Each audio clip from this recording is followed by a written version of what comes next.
Hello, my lovely people. Active and passive voice is a challenging topic, but today we are going to make it very simple.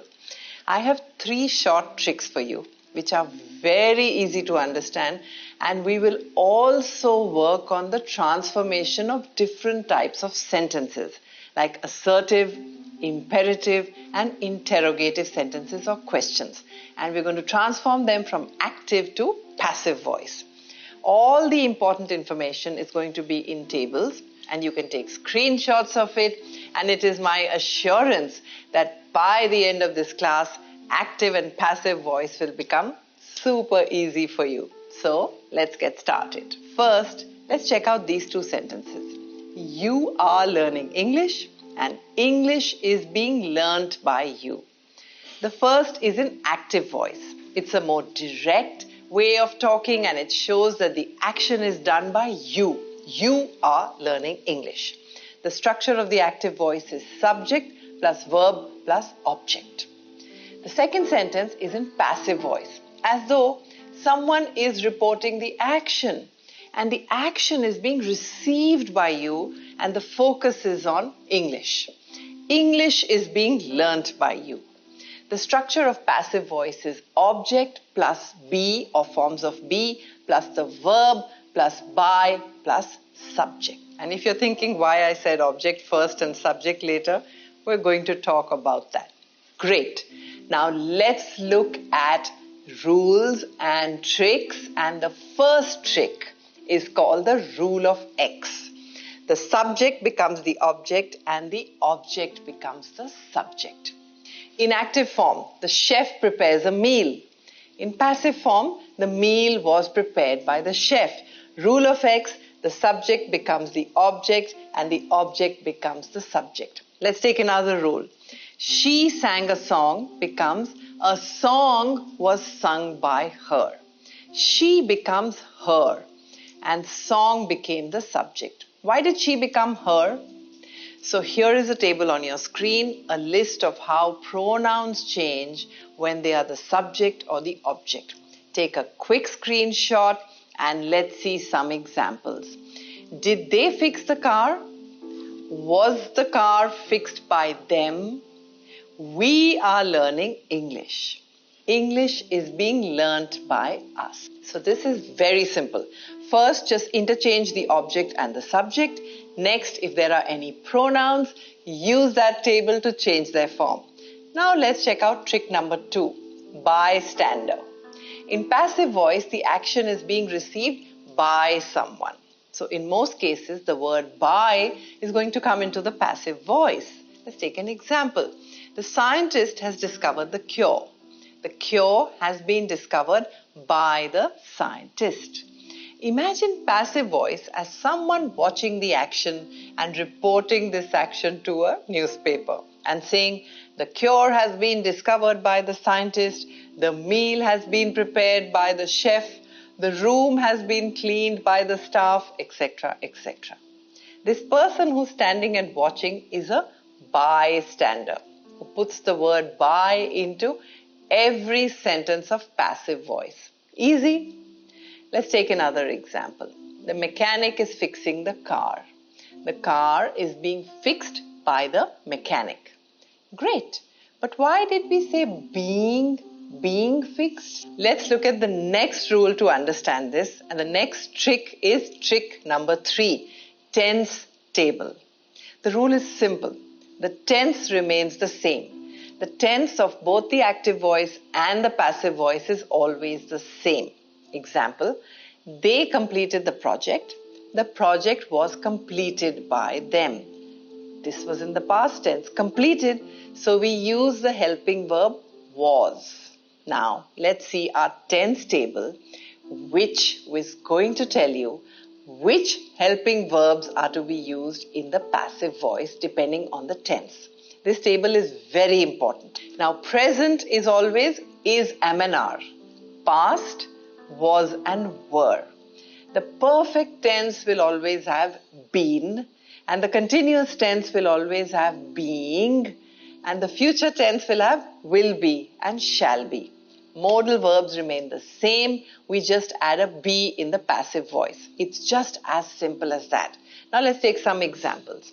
In the present simple tense, she writes a letter. A letter is written by her. Now why did we choose is?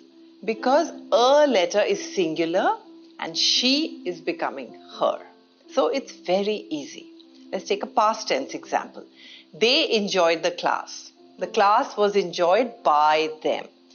This is in the past tense and the class was singular, so we use was. And of course, they becomes them. Now let's take a future tense example. He will deliver the speech. The speech will be delivered by him. Future tense, so we use will be and he becomes him. I'm sure you're finding this very easy by now. Let's take a present continuous tense example. She is reading the book. The book is being read by her. Remember that in continuous tense, we had to use being. So the book is being read by her. She becomes her. Past continuous tense, they were discussing the issue. The issue was being discussed by them. Past tense and the issue is singular, so we use was. Continuous tense, discussing becomes being discussing and they becomes them. Just make these changes one by one and you will never go wrong. Let's take the perfect tense. She has finished the report. The report has been finished by her. Perfect tense means we need to use been. The report is singular, so we say has been. And she becomes her. And this is now becoming really very simple, right? And if you need to revise your tenses, then I'm going to share a link to a complete class on tenses, which is going to help you. Cool. So we've learned 3 short tricks for active and passive voice. Now let's see how to transform different types of sentences: assertive, interrogative, and imperative. Assertive sentences we've been seeing all along this class. Let's take a look first at the interrogative sentences or questions. Now you already know that there are 2 types of questions. The first is a yes-no type of question. Now take a look at the table and then I'm going to give you some examples. Do, does in the present tense changes to is, am and are in passive voice. Okay. Did is past tense. This changes to was or were depending on the subject.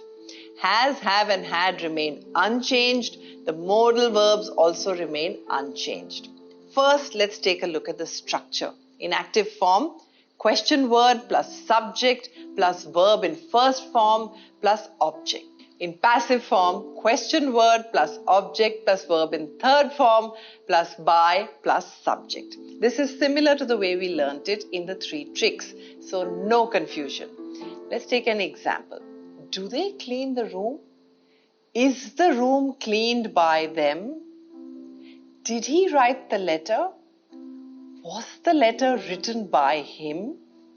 Have they solved the problem? Has the problem been solved by them? Can she finish the work? Can the work be finished by her? The subject can be omitted if it's not essential to the meaning. Did someone call you? Were you called by someone? Okay, the second type of questions are the WH type of questions. They begin with why, where, when, what, and how. Now, it's very simple. The WH part remains unchanged and the rest of the question will be changed exactly like the yes-no question. Did you get that?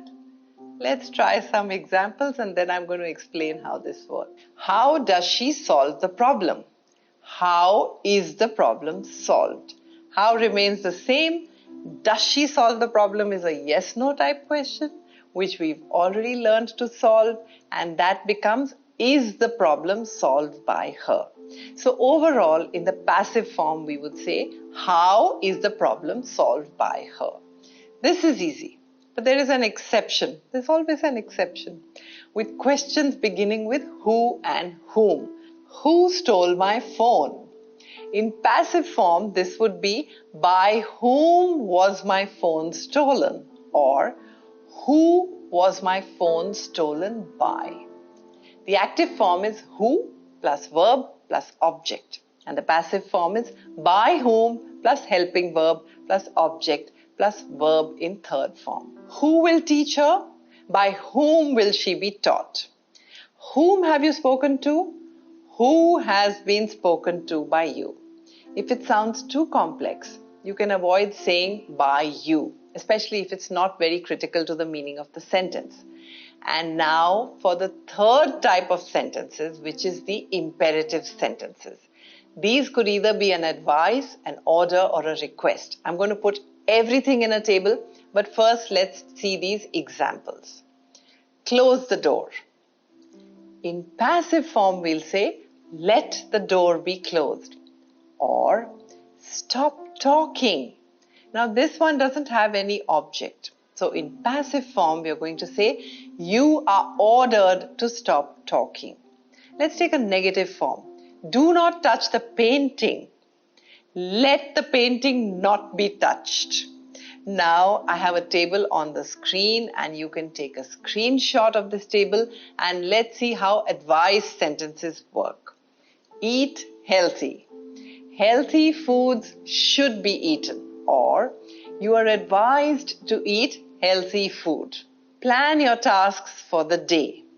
How does this become passive? Tasks for the day should be planned.